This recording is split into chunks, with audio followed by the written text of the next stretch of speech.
Good evening, everyone. We are back yet once again with another episode of Her Story in the Making on Women's History Month, no less.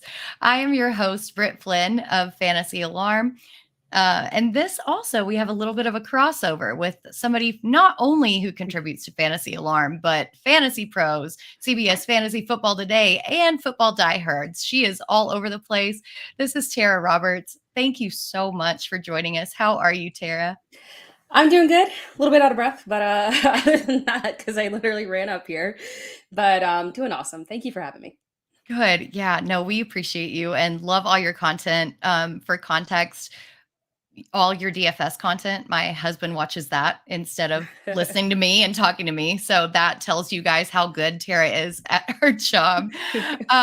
But you've been involved in football for a long time. And I also have to say, I love that you're a Clemson fan.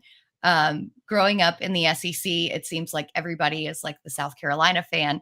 But I actually moved to South Carolina for a very brief period in my time. And there's a baby picture of me in Clemson gear. So I love that little connection. Did you, were you a Clemson fan before you went to Clemson, or was that something that started when you were way younger? Yeah, so I live in Houston now, but I'm originally from South Carolina, and I grew up 20 minutes down the road from Clemson. So I was born and bred to be a Clemson Tiger. So grew up going to every single Clemson home game, obsessed with Clemson, loved Clemson so much that I did not even apply to any other school, which is probably stupid, but did that. So, but yeah, I've been a Tiger fan all of my life. Die hard. I love that. When you know, right? That was kind of the way that it was with U of A. I was like, I mean, I could go somewhere else, but U of A is really where my heart is. So, and I was going to ask where your love of football started, but it sounds like it started going to those home games for, since you were a little baby. And I love that so much. But while the Yes. Clemson fandom makes sense, you're also a Packers fan, and I hear that you have a really interesting story as to how you became a Packers fan in South Carolina, and I'm curious about that. Yes, so it's very specific. Like I can pinpoint it to literally the exact day. So growing up, so the Panthers were like an expansion team in like 94, 95, something like that. So I was a kid back then, but it took a while for anyone because it's, it's the Carolina Panthers. It's really the North Carolina Panthers. So no one in South Carolina at that time was like a Panthers fan. I didn't know any Panthers fan or anyone that really cared about Panthers football. So everyone was just really random football fans where I was from. And I didn't really have a football team until specifically the 1997 season, the 1997 Super Bowl season. So I think I would have been like 9 years old. And my family, big sports fans. We would always have big Super Bowl parties with the entire family and do squares and stuff. And they would let the kids do squares. And it's literally that the Packers won me money in squares. They lost the Super Bowl, but they won me money. So I was like, this is a fantastic team. I love the Packers so much. And I was a diehard Packers fan from that moment. Stayed loyal to my team that won me like $100 in 1997. And as a kid, that makes you like rich. Like if you win $100, that's just it. You are loyal for life. Exactly. I so much love that. So were you loyal to players on the team or just like the Packers in general? Oh, the players on the team for sure. Sorry, I realized that my computer is definitely going to die, and then I should plug it in. No, but we are good. If anybody's ever watched this show or Lightning Round, they know that I am the queen of technical difficulties. So, like, there's got to be a charger around here somewhere. I'll figure it out. Well, yeah, loyalty to the Packers players in general. I mean, like I was just kind of obsessed with literally everyone. Obviously, taboo now, but back then, obviously was a huge Brett Favre fan like everybody. But I mean, down to literally everyone. Amon Green, Donald Driver was one of my big favorites, all-time favorites actually. Just a super good guy and fantastic player. So yeah, ridiculous amount of loyalty to the Packers as a whole. I love that. I do have my issues with the Packers after the Dez Bryant catch, no catch. but my uncle grew up in Wisconsin and is a fan of the Packers. And so, I don't hate on anybody for their fandom, especially when you become a fan that young. I want to shout out everybody in the chat. If you guys have questions for Tara, please put them in there and we will try to get them answered. Mr. Scampers says, I was probably in the first 100 Panthers fans and he was in the desert in Nevada. So Nice. Matt Jones, who was the quarterback for Arkansas, went to play for the Panthers. And so my little brother, despite being a Razorbacks fan and a Cowboys fan all his life, decided he was going to be a Packers fan. So, once you just find that fandom, Yeah. But you've been playing fantasy for a while now. So how did your love of football translate into fantasy and how did you actually get into playing fantasy football? So I actually started playing fantasy baseball first. Okay. Very because growing up, so I didn't have loyalty to the Panthers, but it was kind of impossible if you were in the South, and maybe you felt the same way. You were a Braves fan, Mhm. diehard, just growing up down there. So I watched a lot of baseball, started playing fantasy baseball in Yahoo public leagues because I knew nobody else that was playing fantasy baseball. Ridiculously passionate to the point where I would just be mentioning random players to my dad. I'm like, hey, can I get like a Placido Polanco jersey? And he's like, who on earth is that? And I'm like, it's my favorite fantasy baseball player. How do you not know that? No, Dad. Yeah, I'm like, come on now. And then transitioned into fantasy football because youth in the time that I did, all I did was spend a stupid amount of time on online message boards. And I had this group of girls that I was friends with online, and several of us liked football. And we were like, oh my God, let's start our own fantasy football league. And that was the first fantasy, which I guess is apt for women in fantasy football, was the first fantasy football league that I played in, was all girls that I was friends with online. So yeah, that was pretty cool. I love that. It's playing with the girlies also. Everyone's like, oh, it's going to be so easy because it's just girls. I found some of the hardest leagues that I've ever played Yeah. in have been female only leagues because we have some shit to prove.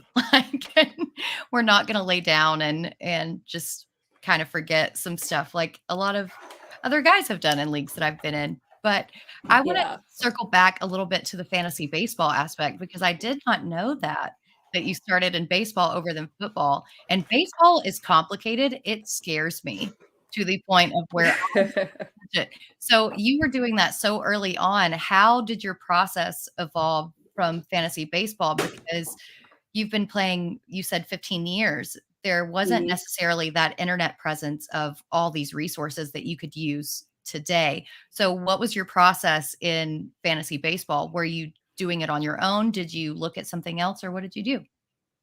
I had the most rudimentary process ever because, well, I mean, obviously, computers were big, but I was computer illiterate at that time, didn't know how to do anything other than just be online.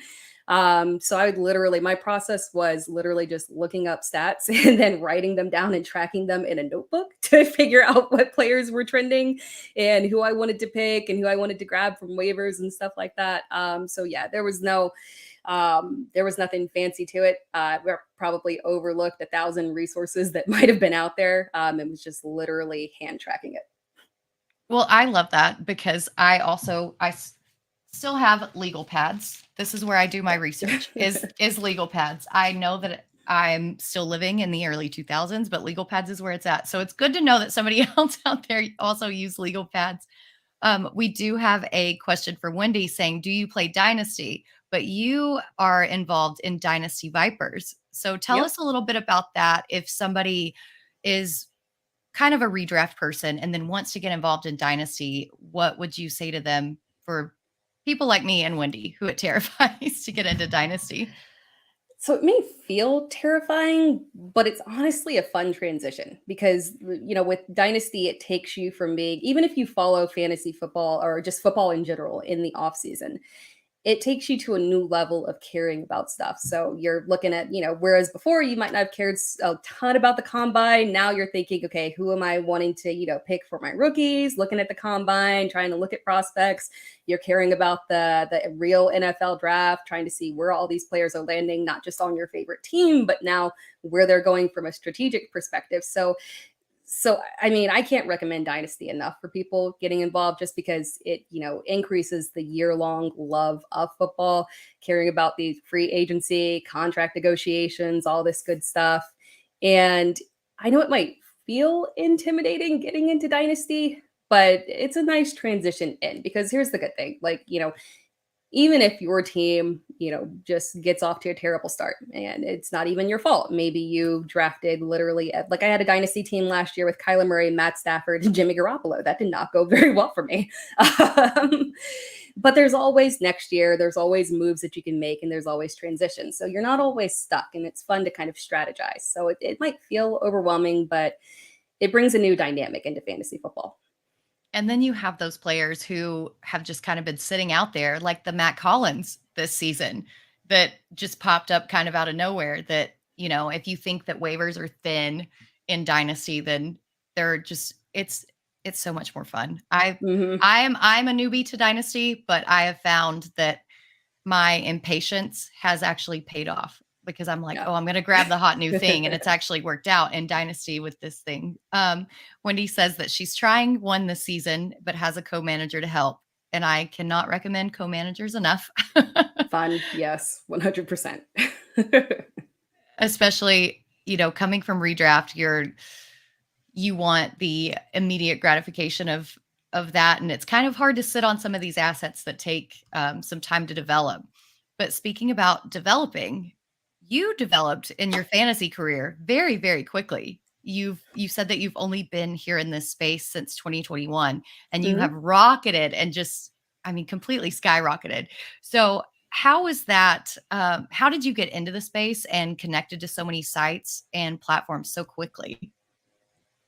So I will 100% attribute to me getting into the space and everything to the Dynasty Vipers. Like it's like no question.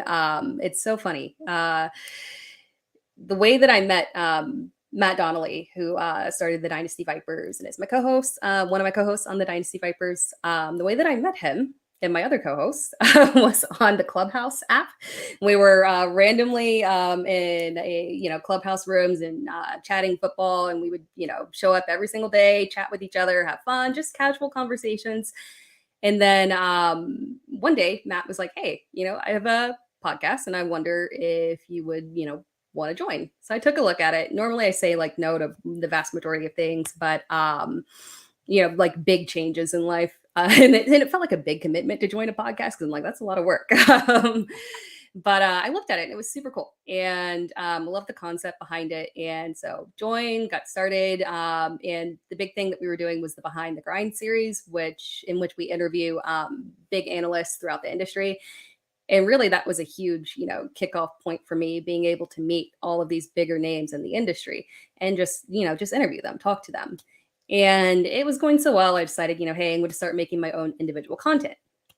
And from that perspective, I'm just kind of sitting there and thinking like, what could help me differentiate myself? And obviously, as a fantasy analyst, didn't have a lot of experience. So if I don't have a lot of longevity, I was like, well, pure volume is a good way to catch up. So I committed to doing a ridiculous amount of videos, and it paid off because I had just a nice little portfolio of my work right there.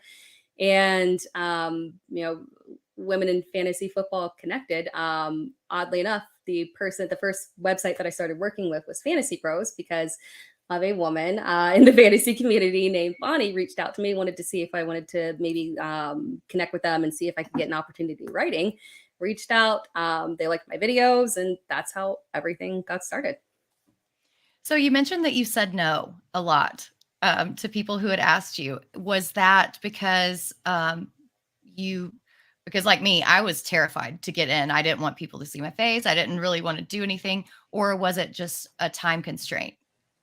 Oh, just know the big life changes in general, really. I had never really even thought about the possibility. Like I thought about it, like, be, fun to start your own YouTube or your own podcast and stuff. And you listen to all this stuff and think, hey, maybe one day I could do that. But it always seemed very, far-fetched.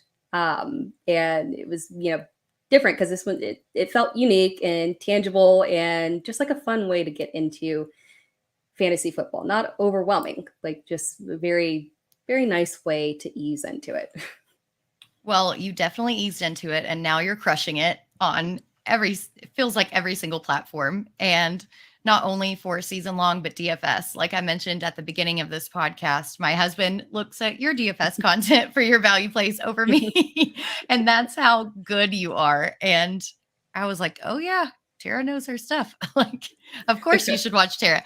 But so, how did DFS become a thing? Because that's a fairly new thing in the industry. And how did you kind of hone your craft into DFS over seasonal? So DFS it felt like a natural fit for me because I love to. So first of all, I'm in Texas and then from South Carolina. I'm nowhere where I have to go to another state to legally bet, but DFS allows me to get my gambling fix in a good way. So uh, it was just really fun to get into, honestly. And it's interesting because it allows you to look at things from a different analytical perspective. And, I do a lot of start sit content in fantasy football and redraft leagues. And I actually honestly think it transitions very well into DFS because on a weekly basis, you are purely looking at those matchups. We're not looking at the overall, like who's, got the most fantasy points on the season. We're looking for those strategic plays. And I think that's what I love, especially with my fantasy alarm content. I get to do the fun DFS bargains, which is always good. Looking for specifically, I like those, specific plays that you're looking for. The cheapies, going out there and finding those. And it's just, I don't know, it connects to redraft very well, but it allows you to take the analytical parts of redraft and those matchup specifics and trying to find those key advantages and where you might not be able to make those kinds of plays in redraft because are you truly going to sit there and say that you want to play Mac Hollins over Devontae Adams? No, you will never say that in a redraft league, but you can logically make it work in DFS with the price being right and trying to adjust and trying to get different. So I like it because it allows you to take those things that you would never do in redraft and apply them to fantasy football in a way that you don't have to be crazy risky because it makes sense on a daily fantasy basis. And those, it also feels like when you hit on those values that you can break the slate when somebody goes off on those values and they just crush their price point, their salary. Mhm. It is the best feeling in the entire world that you crushed on that, and you do such a great job with that. Sorry, my dogs are agreeing, I think. If y'all can hear them in the background. But you produce, like you mentioned, you produce those videos of Fantasy Alarm. It seems like you do mostly video. Did that start because your first start was podcasting, or where did your kind of content line originate, and what's your favorite kind of content to produce? Yeah, it started purely as video. Got good responses from video, which is ironic because I was a journalism minor, so writing is something that I'm very passionate about. Oddly enough, was a sports broadcasting major that did not work out, so it was kind of fun getting back into video. But I think video maybe is just like a natural fit for me. And this season, and I guess my first season, really everything was 100% video. But this season, I've loved because I got to take a lot more work in writing as well. So being able to expand into video, audio, live shows, writing, short form content, I just love touching on all forms of content and expanding wherever I can. And the TikToks, I will say, are phenomenal. If you guys don't follow Tera on TikTok, let alone Twitter, let alone everywhere else that she is present, you need to do that because you're missing out if you're not. I, a lot of times in the football season, would get home from a bartending shift and look, and your content would be there. And I was like, I have to find Tera's content because that's where I'm going to get like the most amount of information in the tiniest segment of time. And you're just so thorough in such a small amount of time. And I love it. I know we kind of mentioned that you hadn't, you've only been doing this since 2021, but is there a favorite moment in particular of your career and when this kind of all exploded? I know it's kind of been a whirlwind, but has anything stuck out to you? Yes. My favorite moment, not to be biased, but it was hosting Fantasy Alarm on Sirius XM. But I mean, that was just literally like the highlight of everything. Uh, because one, doing Sirius XM is super fun. I can honestly say there has not been a single experience, and I think that kind of speaks to the people that do Sirius XM and hosting and the special level of talent that it's a different beast and it requires a different level of talent. I've never done a Sirius XM show where whoever was hosting it didn't make it literally the highlight of my week and the most enjoyable experience. So being able to host 2 hours of Fantasy Alarm and doing all of that content, taking callers, got to do the love letters, and it was just so much fun. Definitely the highlight for sure. Well, you crushed on that show. So Thank you. I will say, as a listener, I definitely enjoyed that as part of your career as well. And Howard is just so fun. And when he gets out there, and if you guys go to the expo or any other fantasy football event, please make sure to go meet Howard. He is exactly the same in person as he is on the radio. No frills, no masks, everything that you want to be. And that's another reason that Fantasy Alarm is, and this space in general actually, is so great. But we kind of talked about, now we're going to switch gears and do a 180. We're going to talk about if there have been any challenges, particularly being in a male dominated field of your career, whether it's, something on Twitter, whether it's not getting taken seriously. What challenges have you faced specifically in your career as an analyst? So oddly enough, I had no issues with Twitter, but I can 100% attest to that was because so when I got on with the Dynasty Vipers and they said you had to have a Twitter, I had a Twitter. I didn't use it. They were like, no, if you're going to do this, you're like, okay. So I, updated it and put an actual usable username to it. And as I grew, it was really specifically in this fantasy football community. And I think like the fantasy football community, it's very, very positive and very welcoming with like small analysts. We stick together and very uplifting, people trying to help each other out. So I didn't experience anything negative on Twitter. But what happened and continues to happen is that I do a ridiculous amount of live shows, and where people might feel less inclined to say something negative to you directly on Twitter, where there are thousands of people who can rebuttal or have your back, people will say the wildest things on a live show, especially on some of these other apps, like, TikTok and Instagram. If you're, if it's a show of 300 people watching live, people will say some wild stuff. And majority of these shows, I do by myself. I do a lot of solo lives on social media. And so 9 times out of 10, it's me. And these are, start sit shows often. And so I'm reading through comments, and I read comments as they come through. And I will be very taken aback by some of the stuff that will be said as I'm sitting there literally reading live. And it's like, okay, wow, you really said that right there. Was that really necessary? So yeah, and that's something that kind of still goes on, and I think will probably still go on for years, because I think just, the level of anonymity allows people to say things, question who you are, your credentials. I can't tell you, like, anytime I would start a live and it's like, who is this? Where's such and such person? We missed the guys. And it's like those, weird comments, but you just kind of have to get used to it and expect it and not let it rattle you. But I will say it's very different reading those in a live format with no filter. Yep. And I think Hallway Hog agrees. Hallway Hot Dog, my apologies. Yes, lots of trolls. Yeah.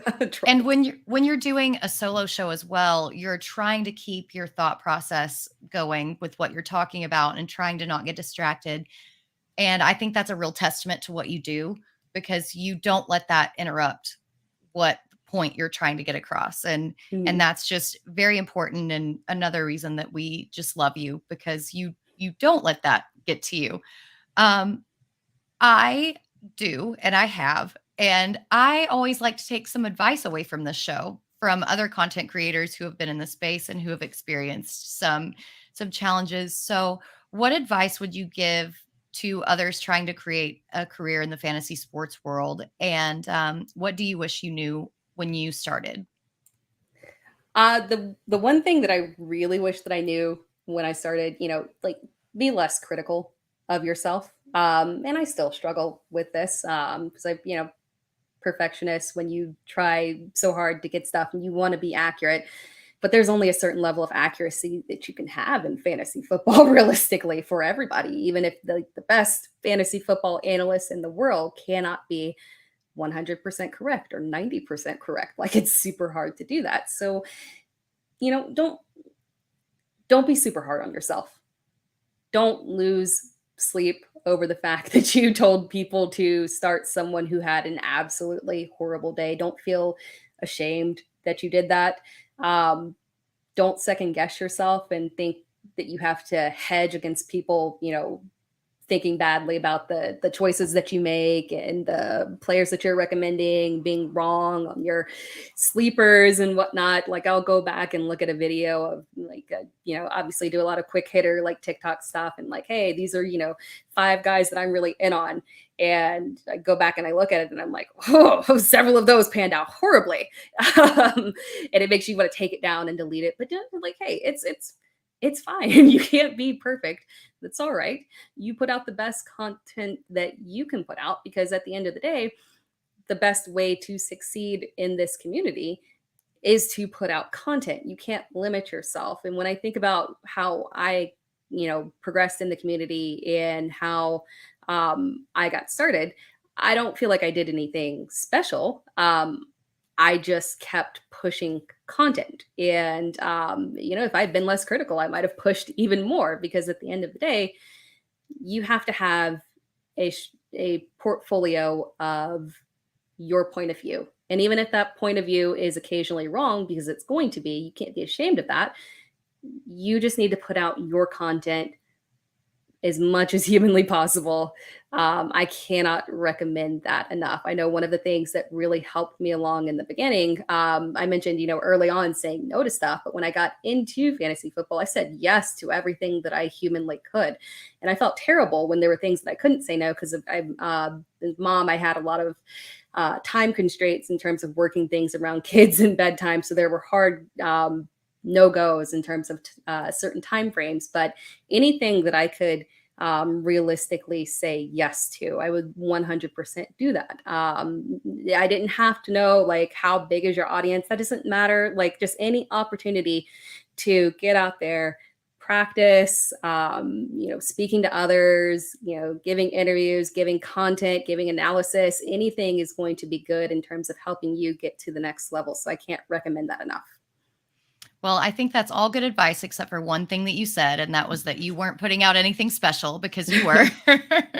And I think Wendy in the chat makes a good point. In the end, we need to make our own choices and not be jerks to content creators and analysts. Because if we had the crystal ball, we would all be millionaires. So trust me, we don't want to not be millionaires just to make you not be millionaires. We all want everybody to win. And I think process sometimes just random things happen. And the content that you're putting out is great. So that's very good advice to live by. We're getting close to the end of our podcast already. Where has time gone? So if anybody else in the chat has some questions for Tera, please throw them in there and we'll try to grab them before we sign off. But since this show is called Her Story in the Making, tell us how you see your particular story continuing and some goals that you're setting for yourself in the space over the next few years. I have lofty goals. I don't want to limit myself. So I tend to think in terms of the biggest and best that I can be. So, I want to be, as prevalent in this industry as I want to be as much as I can. And one of the things in particular that I would love to do, because we talked DFS and we talked even back with like fantasy baseball and writing down statistics and tracking like that. I love analytics. Analytics just really get me going in terms of fantasy football. And if I have the time and the resources one day. I would like to transition the analytics that I physically do in the most inefficient way possible into something that I can share with the world. Um, so yeah, that's one of my lofty goals in terms of where I would like to go. Just kind of like because I feel like the more resources that people have within fantasy football, um, start sit questions are fun, 100%. But I also love sharing like the concept of how we come to a decision on how to play players or how we're drafting players.